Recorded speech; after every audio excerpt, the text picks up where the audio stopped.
In 2007, the United Nations issued its Declaration on the Rights of Indigenous Peoples. 8 years later, Canada's Truth and Reconciliation Commission, investigating the legacy of the residential school system, concluded that it had been an attempt at cultural genocide. There's a growing awareness that higher education has a lot of work to do to reconcile itself with Indigenous peoples and Indigenous ways of knowing. Nowhere is the urgency felt more acutely than Saskatchewan, a province where the population will be as much as 30% Indigenous by the year 2045. In many ways, the province is the epicentre of Indigenization. The First Nations University of Canada was established about 40 years ago at the University of Regina, and for 10 years now, Vianne Timmons has been President and Vice-Chancellor at U of R. She's helped to advance Indigenization through dozens of initiatives and 2 successive strategic plans. This is important for all of us because Indigenous people are part of Canada. They are the founding people of Canada. Our universities need to reflect this country, and you cannot reflect this country if you do not indigenize. This week, I sit down with Vianne Timmons to better understand why Indigenization matters. I'm Ken Steele. Welcome to another 10 with Ken. I know what you're thinking. This guy is a white male of European descent. Why is he talking about Indigenization? Obviously, I'm no authority on the Indigenous experience, but that is no excuse to avoid the topic.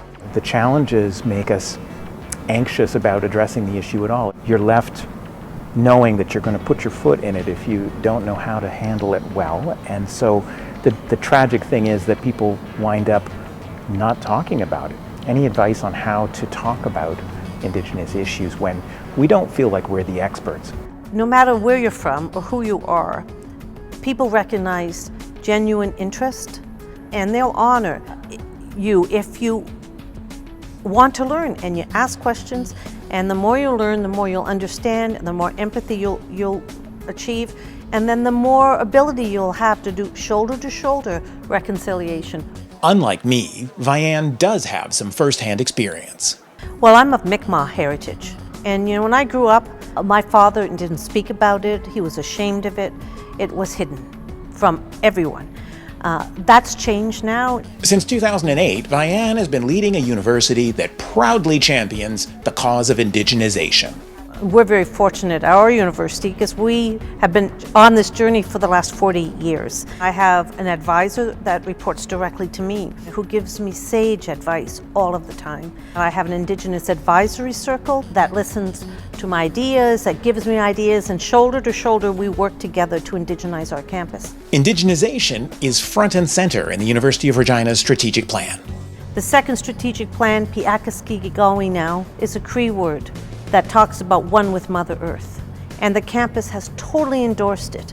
As we're sitting in the teepee-shaped atrium of First Nations U, I think it's important to understand more about its history. First Nations University is a federated college of the University of Regina, so it is independent administratively but integrated academically. And in 2009, it ran into some difficulties. There were allegations of mismanagement. They were allegations that were never substantiated. I want to make that clear. But the government reacted very swiftly, and the federal government and the provincial government removed the funding. It was a very difficult time because this is an institution that took 40 years of fighting, 40 years of advocacy to build. And to see it gone in a day, it was traumatic. Vianne spoke out in support of First Nations U. And so then I was able, shoulder to shoulder, with our First Nations students, go public and articulate the importance of this institution to this community and to this nation. The University of Regina assumed the administrative oversight for 5 years to get First Nations University independence again. First Nations U has now regained its independence. And now they have a president, Mark Dockstader. They're financially very stable.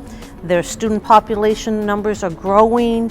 And all of that is so important, and I'm so proud of the institution. The students, they wrapped me in this star blanket when the funding got reinstated to thank me. And just recently, we were presented with an Eagle staff to thank us for our advocacy, but also to challenge us that we must continue to be warriors for truth and reconciliation and for Indigenous education rights. And we, by accepting the Eagle staff, committed to that. So what does it really mean to indigenize the Academy? The U of R's Aboriginal Advisory Circle has developed a comprehensive definition: the transformation of the existing Academy by including Indigenous knowledges, voices, critiques, scholars, students, and materials. So firstly, inclusion in students, staff, faculty, programs, and curricula, as well as the establishment of physical and epistemic spaces that facilitate the ethical stewardship of a plurality of Indigenous knowledges and practices, so thoroughly as to constitute an essential element of the university. So yes, physical and symbolic spaces, but also notice that true indigenization will require us to rethink the very foundations of higher ed. And indigenization on our campus means that in everything we do, whether it's a building or curriculum or recruitment of students, we look at it with an indigenization lens. But the Advisory Circle's definition makes it clear that indigenization is not limited to Indigenous people, but encompasses all students and faculty, for the benefit of our academic integrity and our social viability. But this is just as important for students who are not Indigenous. Indigenization of universities is not for Indigenous students. It's for all of our students, and we need to understand how important that is. In many ways, indigenization is a lot like internationalization. Over the years, pretty much everyone involved in higher ed has come to understand that the benefits of internationalization go well beyond merely filling empty seats in class or collecting international tuitions. It's also the best way to ensure that our students gain global perspective and graduate prepared to live and work in an increasingly globalized world. Indigenization, likewise, gives all our students a better appreciation of First Nations peoples, a more nuanced understanding of historical truth, and better prepares them for a world in which Indigenous peoples and settlers can truly be reconciled. This has been part of our culture we've erased, part of our history we've ignored. This is so important now as part of reconciliation that we say there is a history of Canada that included Indigenous peoples. There is a whole art and culture in Canada that is full of richness that is Indigenous. There are languages in Canada beyond French and English that are historical languages that must be preserved. There is so much that went unsaid in our past that needs to be spoken in our future. I believe that a university should reflect the world we want to live in, not the world we live in. Without indigenization, you cannot reflect a world that we should be living in. It's inspiring. Thank you, Vianne. So that is why indigenization matters. Next week, my conversation with Vianne Timmons continues as we explore 100 ways to indigenize and decolonize the Academy. To be sure you don't miss it, take a moment now to subscribe. Thanks for watching. Okay, so they're both running. I can look at the one over there. I'm no authority on the Indigenous experience. Ugh, spider on my mic, like really?